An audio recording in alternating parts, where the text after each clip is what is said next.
این که تو پاشی بری سراغ دیسکو، پاشی بری سراغ اسپاتیفای، پاشی بری سراغ استریمرها و ویدیوهاشون رو ببینی و اینا و تایمت رو نذاری برای چیزی که باید یاد بگیری، یه چیزی که حالا به قول گفتنی برای آیندت ضرر داره.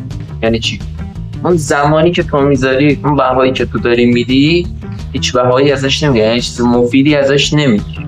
خب بارها من گفتم که آقا شما باید اون تایمی رو که میدی یه چیز مفید ازش میدی. راستی اگرم اعتیاد داری به موبایل و نمیدونی باید چیکار بکنی، حتما این ویدیو رو ببین، واسه ساختم. حالا شما به جایی که بری استریمرها رو ببینی، یوتیوبرها رو ببینی، ببخش روش دارم بهت میگم، فقط بری ویدیوهای پوتک رو ببینی، آریو کوسته رو ببینی، فلانی اینا بهت کمک نمیکنه چیزی یاد بگیری. خب اینا فقط سرگرمیه برای اینکه 10 دقیقه تایمت رو بگذرونی، یه ذره مثلا دوپامین ترشح کنه مغزت. شما باید اینجا چیکار بکنی؟ داخل پلتفرم‌های یوتیوب که فعالیت می‌کنی، شما باید بری دوره آموزشی ببینی. حالا من داخل اینستاگرام چند روز پیش داشتم میگشتم و اینا، بعد الان چند وقتی خیلی درگیر این شدم که زبان جدید یاد بگیرم. خب منم واقعا مثل یه آدم عادی‌ام، اما زبان انگلیسی صفر، اصلا زبان انگلیسی نه، هر زبانی دیگه صفر. و زبانی بلد نیستم جز زبان مادری. و خب این خیلی نیازه. شاید من به قول گفتنی شاید که 100% در آینده من بخوام با چند تا یوتیوبر خارجی یا ویدیو بگیرم، کلاب کنم، به قول گفتنی ویدیو ضبط کنم و بذارم داخل کانال. زمانی که من انگلیسی بلد نباشم نمیتونم ترجمه بذارم واسه ویدیو، بخوام تا بیننده‌های خارجی هم بتونم فیلمایی که من میگیرم ببینم. میگید چی میگم؟ منظورم چیه؟ این قضیه شما زمانی که یه زبان جدید بلد باشی زندگیت بهتر میشه. خب حالا چرا بهتر میشه؟ به خاطر موقعیت‌های کاری که داخل زندگی پیش میاد، به خاطر حالا یه سری شغل‌هایی هستن که نیازمند اینن که شما یه زبان دیگه به جز زبان فارسی بلد باشی، مخصوصا انگلیسی. خب یا اینکه اصلا میخوای مهاجرت کنی بری ترکیه یا اصلا بری آلمان، از نظر من و یکی از رفیقام که با من هم نظره حرف قشنگیه، با بدم نیست، شما میای زبان آلمانی یاد بگیری، شاید دیگه نتونی بری آلمان و مجبوری بری کجا، مثلا کانادا. خب این به کارت نمیاد زبان آلمانی، ولی زبان انگلیسی به کارت میاد، چه داخل کشور خودت، چه خارج از کشور خودت، چه داخل کار خودت، چه غیر از داخل کار. هیچ فرقی نداره. یادگیری زبان یه چیزیه که به توسعه فردی خودت کمک می‌کنه. یعنی تو داری یه بهای تایمی رو میدی و یک تایمی رو میگیری. منظورم چیه؟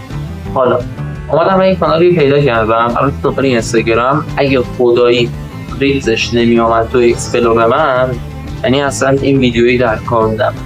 این خانم اومده 112 تا 114 قسمت 3 کاسر آموزش زبانو گذاشته، یعنی جلسه گذاشته و دمش هم گرم، واقعا اسمش هم یادم رفته، ولی دیسکریپشن چک بکن، برو داخل فهرست پخشاش یا همون پلیلیستاش، اونجا دوره‌شو گذاشته.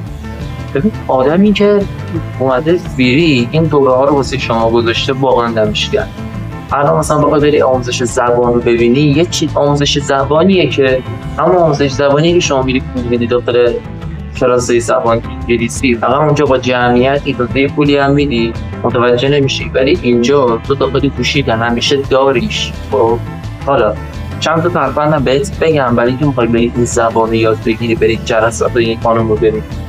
نه خب اول از اینکه حتما دفتر فوتبال پیشت باشه.